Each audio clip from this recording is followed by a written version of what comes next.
好，来继续来看纽西兰的鹿茸。今年进口台湾是零关税，对在地鹿茸的冲击真大。中华民国饲鹿仔协会讲，今年国内的鹿茸减50%的销量，希望中央会当补助，嘛会当加强行销。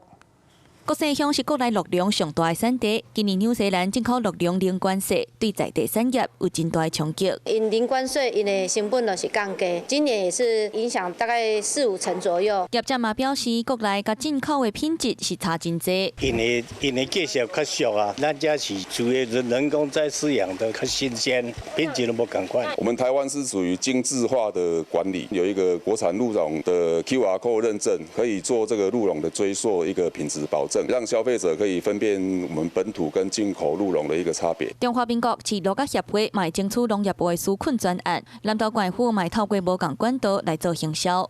加强这个鹿的一个养鹿的一个行销哈，包括一些展售啦，或者一些研发哈，一些新的这个产品，透过这个食农教育来做结合。当年3月，国西乡嘛会举办鹿新节，希望会当减少冲击。